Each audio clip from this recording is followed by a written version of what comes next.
AP CM Chandrababu అధ్యక్షతన cabinet సమావేశం కొనసాగుతుంది. అయితే దీనికి సంబంధించి మరిన్ని అప్డేట్స్ మా ప్రతినిధిని అడిగి తెలుసుకుందాం.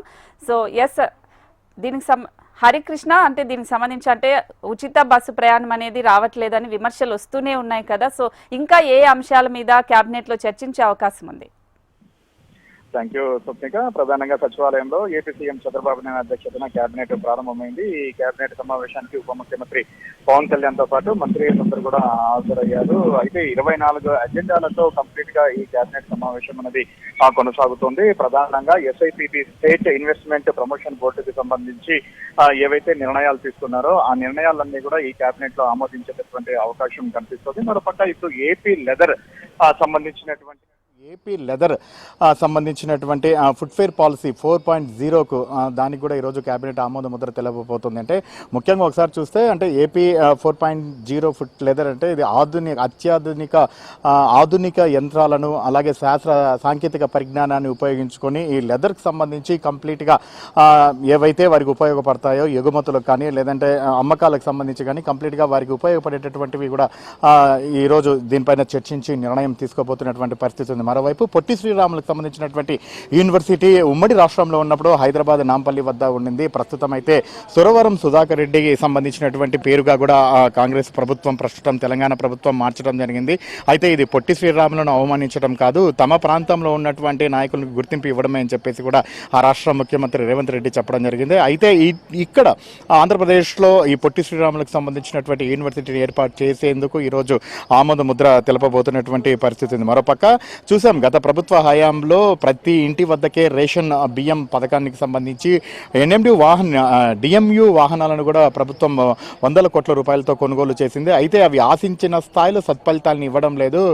ఎక్కడ కూడా వాహనాలు అనేవి ఇంటి వద్దకు వెళ్ళడం లేదు. కేవలం ఆ లైన్లో ఎవరైతే రేషన్కి సంబంధించి తీసుకుంటున్నారో వినియోగదారులు వారి దగ్గరికి వెళ్ళటం, వారందరూ కూడా ఆ వాహనం దగ్గరికి వచ్చి తీసుకోవడం జరుగుతుంది. కాబట్టి ఆశించిన ఫలితాలను కల్పించడం లేదని దాన్ని ఈరోజు రద్దు చేసేందుకు ఆమోదం తెలపనుంది. మరోపక్క కేవలం రేషన్ షాపుల ద్వారానే ఇంతకుముందు గతంలో ఏదైతే విధానాన్ని అమలు పరుస్తుందో ఆ విధానాన్ని ఈరోజు అమలు పరిచేందుకు ఆమోద ముద్ర తెలియబోతుంది. మరోవైపు ఇటు పల్నాడు జిల్లాలో చంద్రయ్య కుమారుడు ఎవరైతే హత్య గావించబడ్డాడో చంద్రయ్య, ఆయన కుమారునికి ఈరోజు ప్రభుత్వ ఉద్యోగం ఇస్తామని చెప్పేసి హామీ ఇవ్వడం జరిగింది. దానికి సంబంధించి కూడా ఈరోజు కేబినెట్లో చర్చ జరగబోతోంది. మరోపక్క కూటమి సర్కార్ అధికారంలోకి వచ్చి దగ్గర కూడా సంవత్సరం పూర్తిగా వస్తుంది.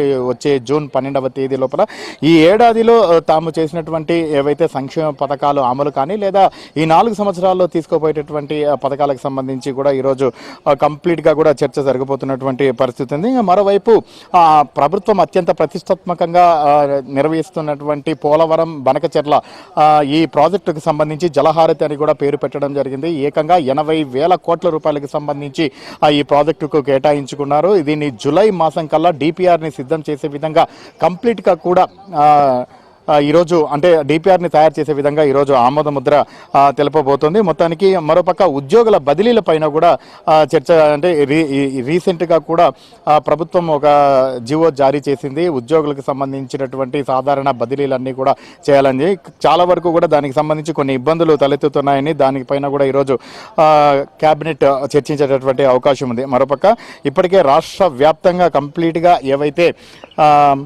పెట్టుబడులకు సంబంధించి ఎస్ఐపిబి సమావేశంలో వాళ్ళు నిర్ణయాలు తీసుకున్నారో ఆ నిర్ణయాలన్నీ కూడా ఈరోజు పాటించే విధంగా అమలు పరిచే విధంగా కేబినెట్లో చర్చ జరగబోతున్నటువంటి ఆ పరిస్థితి అయితే ఉంది. మొత్తానికి మాత్రం ఈ కేబినెట్లో పలు కీలక నిర్ణయాలకు సంబంధించినటువంటి అంశాలను చర్చించి వాటికి ఆమోద ముద్ర అయితే తెలపనుంది. మరోపక్క సిఆర్డిఏ నిర్ణయాలకు కూడా అమరావతి ప్రాంతంలో జరుగుతున్నటువంటి అభివృద్ధి పనులకు కూడా ఈరోజు కేబినెట్ ఆమోద ముద్ర తెలపబోతుంది. ప్రధానంగా ప్రధాని నరేంద్ర మోదీ వచ్చిన తర్వాత శంకుస్థాపన కార్యక్రమానికి పునర్నిర్మాణ శంకుస్థాపన చేసిన తర్వాత జరుగుతున్నటువంటి పనులను పర్యవేక్షించడంతో పాటు మరిన్ని పనులకు కూడా ఈరోజు ఆమోద ముద్ర తెలపబోతుంది. 24 అంశాలకు సంబంధించి ఈరోజు కేబినెట్లో కంప్లీట్గా కూడా చర్చ జరిగిన తర్వాత వాటికి ఆమోద ముద్ర తెలిపేటటువంటి అవకాశం ఉంది. ప్రస్తుతం మనం ఏదైతే కేబినెట్కి సంబంధించినటువంటి సమావేశం జరుగుతుందో ఆ ప్రాంతం నుంచి ఇస్తున్నాం.